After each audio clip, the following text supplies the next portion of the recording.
శుక్లాంబరధరం విష్ణుం శశివర్ణం చతుర్భుజం ప్రసన్నవదనం ధ్యాయేత్ సర్వవిఘ్నోపశాంతయే. హిరణ్యగర్భ దాన విధానం. శ్రీమత్సుడు మనువుకి ఇట్లు చెప్పెను. ఇంతవరకు మహాదాన షోడశకంలో మొదటి దాన్ని తెలుసుకొంటివి కనుక ఇప్పుడు ఈ క్రమంలో రెండవ దాని విషయం నీకు తెలిపెద వినుము. ఇది హిరణ్యగర్భం అని నామం కల అనుత్తమ మహాదానం. మహాపాతక నాశకం. పుణ్యకర్మకు తిథియందు తులాపురుష దానమందు వలనే ఋత్విజులను మండపమును సంభారములను భూషణ వస్త్రాధికం సమర్చకూర్చుకొని ఉపవసించాలి. విషయమెరిగి యజమానుడు పుణ్యాహవచమును లోకపాలక ఆవాహమును దేవతాధివాసమును జరిపించాలి. తర్వాత బ్రాహ్మణుల చేత అందమగు బంగారు కడవను తెప్పించాలి. దాని యందు నడుమ బంగారపు పద్మపు ప్రతిమై బ్రహ్మ ప్రతిమై ఉండవలెను. 72 అంగుళాల ఎత్తును ఇందు 3వ వంతు తగ్గించిన అంగుళముల అడ్డుకొలతతో పొట్ట లావును కలదై అది ఉండాలి. దాన్ని నేతితోనో పాలతోనో నింపాలి. దాని సమీపాన 10 విధములకు ఆయుధాలు, రత్నములు, రాగి, సూది, బంగారు గొట్టం, బుట్ట, సూర్యప్రతిమ ఉండాలి. నాభికి ఆభరణమగు మేఖలయు ఉపవీతం బంగారుపు ఉంచాలి. 2 పక్కలందు బంగారు దండమును కమండలాన్ని ఉంచాలి. కడవపై అన్ని వైపులా 2 అంగుళాల కంటే ఎక్కువ పొడవు పరిమాణం గాగల బంగారు పద్మ ప్రతిమలు ఏర్పరచాలి. ఈ కడవకు ముత్తెముల దండలు వేయాలి. తామర పువ్వులకు పద్మరాగ దళములు అమర్చాలి. ఈ కడవను నువ్వులతో నింపిన ద్రోణము అను తూమెడు కొలతపాత్ర పైనుంచి ఇది అంతయు మండపమందలి వేది మధ్యమందు ఉంచవలను.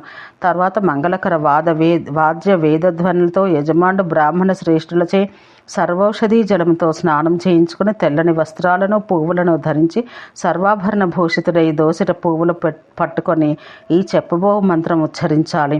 హిరణ్య గర్భుడు హిరణ్మయ కవచం కలవాడు. సప్తలోకాలకు అందలి సురలకు అధ్యక్షుడు. లోకాలను నిర్మించువాడగు నీకు హిరణ్య గర్భ నమస్కారం. భూర్లోకం మొదలగు లోకాలను బ్రహ్మాది దేవతలు నీ గర్భమందున్నారు. భువనాధార, భువనాశ్రయ, హిరణ్య గర్భ, పితామహులకు పితామహ నమస్తే.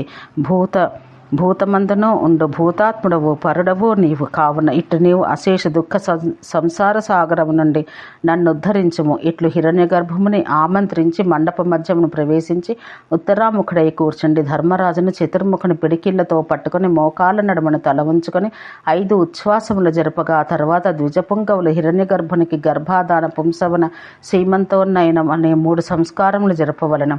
తర్వాత ఆచార్యుడు యజమానుని గీతమంగళ ఘోషములతో అక్కడి నుండి లేవదీయాలి. తర్వాత జాతకర్మాది షోడశ కర్మంలో జరపవలను. రాగి, సూది మొదలగునవి గురువునికి యజమానుడు ఇవ్వవలను.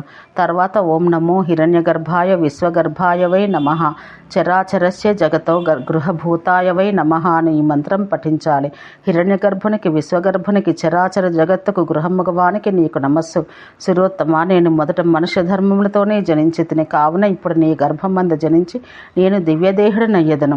తర్వాత బ్రాహ్మణ శ్రేష్ఠులు ప్రసన్న దేహులు సర్వాభరణ భూషితులై 4 కలశాలతో మరల యజమాని స్నానం చేయించినప్పుడు వారి మంత్రం పఠిస్తారు.